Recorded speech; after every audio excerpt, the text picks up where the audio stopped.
Hi, I'm Tim. Welcome to Watchbox, and thanks for logging on. If you love this watch, email me, tmosso@thewatchbox.com. It's your purchase and pricing email question line for buying this or any watch you see on any Watchbox platform. Please reach out to me directly. Email tmosso@thewatchbox.com for pricing details. So today we're discussing a new for 2022 Rolex Oyster Perpetual GMT-Master II. This is the new lefty, reference 126720VTNR. I'm sure the community will come up with nicknames above and beyond Sprite, but so far that's what we've got. Now the watch is unusual. The first ever use of green and black on a GMT bezel. Remember, green is the Rolex corporate colors. This one's more than just a little bit special. In terms of size, not much changes. 40 millimeters in diameter, it's 12 millimeters thick.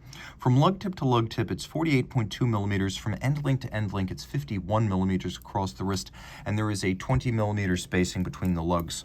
Now when you throw it on the wrist, it's important to note that I've never experienced a crown digging into my wrist. Having worn many watches with lefty and righty crowns on both arms, I think for the most part it's an article of style. And to be perfectly honest, this is an ambidextrous watch, and it should be worn accordingly. The timepiece is flat, though, easily sliding underneath the cuff, no problems there whatsoever, and being relatively short across the wrist, at least from lug to lug. This is a timepiece that'll wear on a wrist as small as 14 centimeters in circumference. If you're 13 and a half, you could take a try as long as your wrist is more oval than round. Now, taking a look at the bracelet, this one has the oyster bracelet option, and you can see that it's a lovely three-link design. It has a conforming end link that mates to the case cleanly. A little bit of taper. You can see the center links are polished, the outer faces are polished, the shoulder links are satinated, and removable links are fixed by screws on both sides. We have a clasp that is double locking. First you have the beak and the hook, and a lever action lift lock system that latches once, then the clamshell latches a second time. There's a little kerf for digging your nail in. That kerf allows easy opening of the clasp. It is internally finished, showing that this is one of the upscale Rolex models. Sometimes the less upscale models have an unfinished interior or a media blasted interior. You can see Easy Link is present. It's a 5 millimeter in and out tool-free adjustment. And if you look carefully, you can see that there are some divots, 3 of them, drilled inside the clasp. You can use your strap tool to change the anchoring point of the bracelet in the clasp. So like other righty crown GMTs, you've got 3 ways to size the bracelet. The super case is present and correct. We've gotten used to it. It's been part of the GMT line since 2005. All that really means is that the case is large for a 40 millimeter. It has very squared off and broad lugs and a very sheer case flank without a whole lot of tumble home. The lug hoods are satin, the case flanks are polished. We have sheer guards for the crown, which is a trip lock in steel. You know that because it has 3 symmetrical dots. Screw down crown, 100 meter water resistance, lefty crown. You can see, unlike a lot of lefty watches, we actually have the date over at 9 o'clock along with the crown. I like that. It's a bit of a different look, sets this one apart from other lefty style watches. The bezel insert is all ceramic, 1/2 green, 1/2 black, and the ceramic is highly scratch resistant. Now to create the characters, platinum is deposited inside the little wells for the indices and the numerals, so that will not tarnish, that will not discolor over time.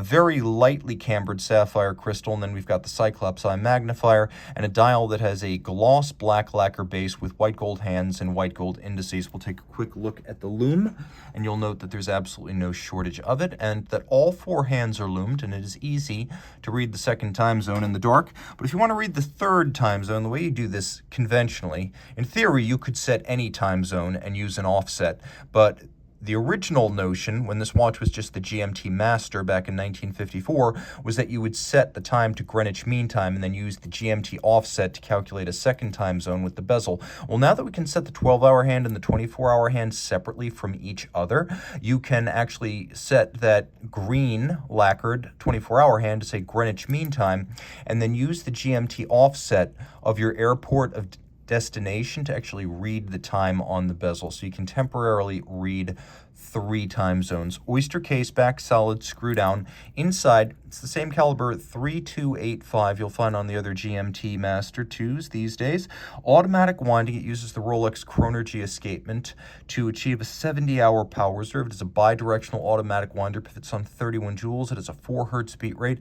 It is a COSC certified Swiss chronometer, but Rolex does more than that. After certifying the bare movement, it cases the movement, tests it in 6 positions, not 5, to determine accuracy that surpasses a bare minimum of -2 plus 2 seconds per 24 hours. So the watch will perform at least to those tolerances as a fully cased up watch. Now the watch is also very shock resistant. It has a winding rotor bearing rather than the older jeweled staff, a full balance bridge and a free sprung balance. It also has an overcoil hairspring that helps to keep very consistent time in any physical orientation with respect to gravity.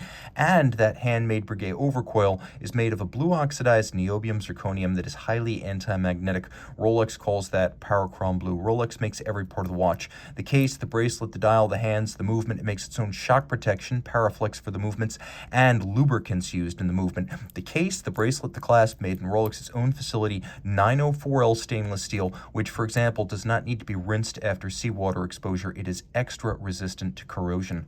Reach out to Team Mosso at thewatchbox.com for purchase and pricing details. Oh, and by the way, hacking seconds.